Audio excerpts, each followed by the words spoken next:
En lisant le livre de Nicole Lepera, je n'ai pas été surpris de voir qu'elle était influencée par la psychologie de l'attachement à la suite des travaux de John Bowlby et Mary Ainsworth, ainsi que par le travail autour de l'enfant intérieur, tel qu'en parlait John Bradshaw sur la télévision publique américaine à la fin des années 80 et au début des années 90. Mais ce qui m'a surpris, c'est de voir qu'elle a classé l'enfant intérieur en 7 archétypes.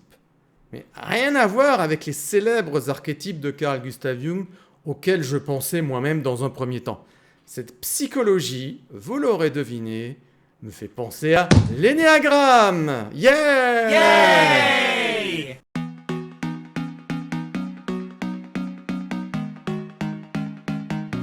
L'enfant intérieur est un concept psychologique et spirituel qui fait référence à la partie de nous-mêmes qui conserve les sensations, les émotions et les souvenirs de notre enfance. C'est l'aspect de notre personnalité qui est resté enfantin, vulnérable et souvent blessé. Voici quelques aspects clés du concept de l'enfant intérieur. 1. Émotions et besoins non satisfaits. L'enfant intérieur peut porter des blessures émotionnelles issues de l'enfance, telles que le sentiment d'abandon, de rejet ou de manque d'amour. Ces blessures peuvent influencer notre comportement et nos émotions à l'âge adulte. 2. Authenticité et spontanéité. L'enfant intérieur représente la part de nous qui est authentique, spontanée, créative, pleine de joie. C'est l'aspect de notre personnalité qui sait s'émerveiller, jouer et exprimer ses émotions librement. 3. Travail thérapeutique. Travailler avec son enfant intérieur est une pratique courante en thérapie pour guérir les traumatismes et les blessures émotionnelles de l'enfance. Cela peut inclure des techniques comme la visualisation, l'écriture et le dialogue intérieur pour entrer en contact avec cette partie de soi. 4. Développement personnel. Reconnaître et nourrir son enfant intérieur est souvent vu comme un chemin vers une plus grande complétude et authenticité. Cela implique d'apprendre à s'aimer, à se pardonner et à répondre à ses propres besoins émotionnels. 5. Spiritualité. Pour certains, l'enfant intérieur a une dimension spirituelle, représentant une pureté et une sagesse intérieure que nous avons tous en nous, mais que nous avons peut-être perdu de vue en grandissant. En résumé, l'enfant intérieur est un concept qui nous invite à nous reconnecter avec une partie essentielle et souvent oubliée de nous-mêmes pour favoriser la guérison émotionnelle, l'authenticité et le bien-être global. Et donc, voyons les 7 archétypes d'enfant intérieur que Nicole Lepera nous propose.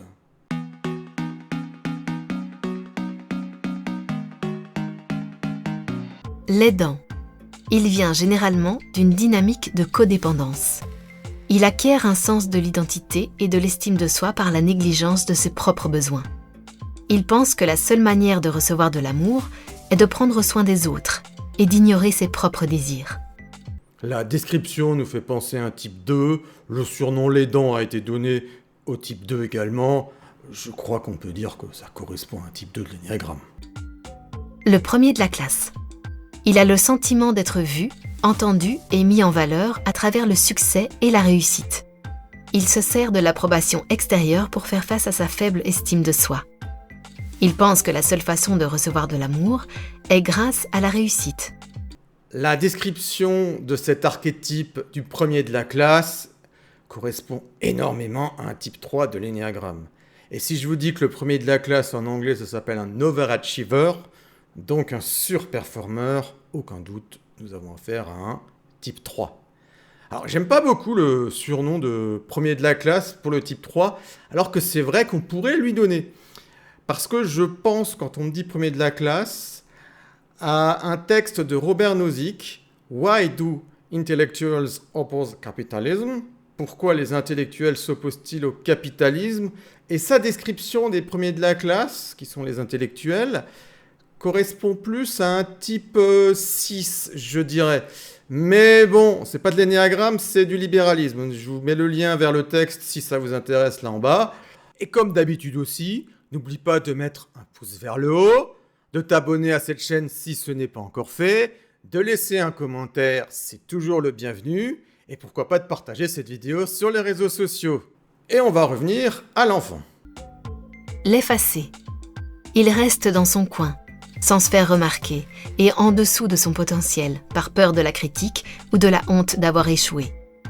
Il se retire du jeu affectif avant que celui-ci ne se joue. Il pense que la seule manière de recevoir de l'amour est en restant invisible. Ici, la ressemblance n'est pas aussi flagrante, mais l'effacé qui se retire, ça nous fait tout de même penser à un type 5. Le sauveur ou le protecteur. Il essaye férocement de sauver ceux qui l'entourent pour tenter de guérir ses propres vulnérabilités, notamment celles de l'enfance. Il voit les autres comme des êtres sans défense, incapables et dépendants. Il trouve de l'amour et de l'estime de soi en étant en position de pouvoir. Il pense que la seule manière de recevoir de l'amour est d'aider les autres en se concentrant sur leurs désirs et leurs besoins, ainsi qu'en les aidant à résoudre leurs problèmes. Le protecteur nous fait directement penser à un type 8, il n'y a pas de doute là-dessus. On nous précise bien qu'il essaye férocement. Le 8 est quand même connu pour être un petit peu rentre-dedans, de sauver ceux qui l'entourent pour tenter de guérir de ses propres vulnérabilités. Mais le 8 est plutôt dans la protection de lui-même et non dans la férocité pour aider les autres. C'est-à-dire qu'on a ici quelqu'un qui réalise une prise de pouvoir sur les autres. Et qui réalise une prise de pouvoir sur les autres pour les aider à être de meilleures personnes? Le type 1. Donc on a des ressemblances à la fois avec le type 1 et le type 8. Mais vous aurez noté également qu'il y a deux surnoms, le sauveur et le protecteur. Autrement dit, puisqu'on n'a que 7 archétypes de l'enfant intérieur, moi je dirais qu'ici on a affaire à la fois au 8 et au 1. Le bout en train. C'est la personne qui est toujours heureuse, joyeuse et amusante, qui ne montre jamais sa souffrance, ses faiblesses ou ses vulnérabilités. Il est probable que son enfant intérieur ait été humilié à cause de ses émotions. Il pense que la seule façon de se sentir bien et de recevoir de l'amour est de s'assurer que toutes les personnes qui sont autour de lui sont heureuses. La personne qui est toujours heureuse et qui ne montre jamais ses souffrances, ses faiblesses et ses vulnérabilités, bon, l'épicure ou le type 7. L'accommodant. Il laisse tout tomber et néglige tous ses besoins au service des autres. Dans son enfance, il a probablement été modelé pour se sacrifier. Il possède des schémas de codépendance profonde, un peu comme les dents. Il pense que la seule façon de recevoir de l'amour est d'être à la fois bon et altruiste. L'accommodant, ça nous fait penser à la fois à un type 2 et à un type 9. Mais la description précise bien qu'il est proche de l'aidant sans être un aidant, donc type 9. Mais la description est quand même vague, et là je pense que connaître l'énéagramme nous aide à mieux distinguer ces deux archétypes. Donc à mieux comprendre la pensée d'un auteur qui ne connaîtrait peut-être même pas l'énéagramme. Ah si c'est pas magique ça.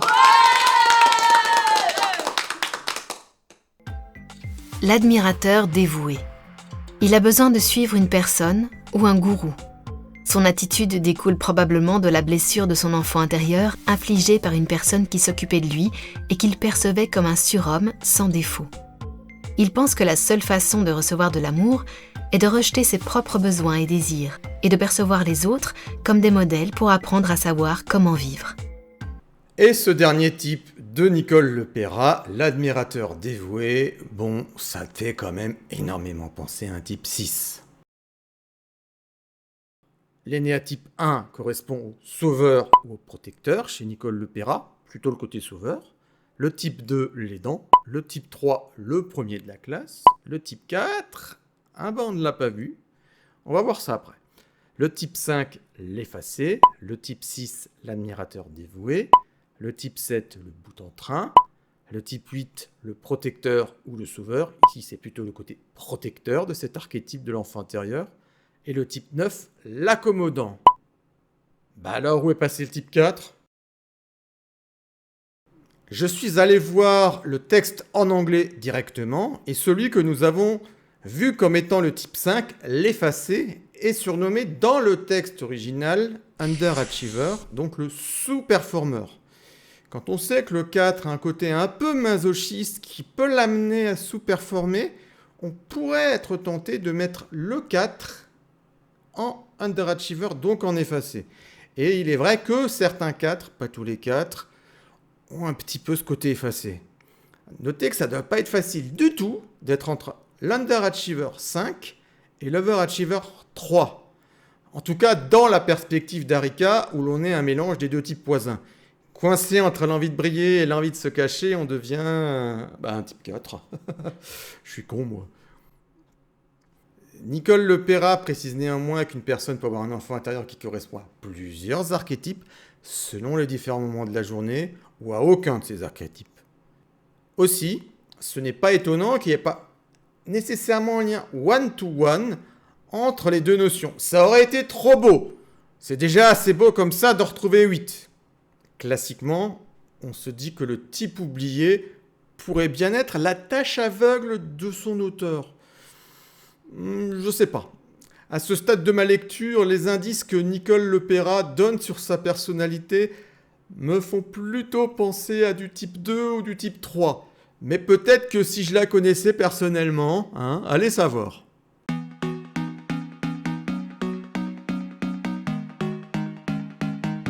La ressemblance entre les archétypes de l'enfant intérieur de Nicole Lepera et l'énéagramme est bien là, assez forte, mais pas à l'identique. Nicole Lepera n'est pas encore en train de nous réinventer l'énéagramme. Mais c'est assez amusant de retrouver l'énéagramme là où je ne m'y attendais pas du tout. Pour ceux que cela intéresse, dans son livre, Nicole Lepera propose d'écrire une lettre à son enfant intérieur juste après, et moi je me suis arrêté là pour faire la vidéo. Il faut noter que ce n'est pas la première fois qu'un rapprochement entre l'enfant intérieur et l'énéagramme a été tenté.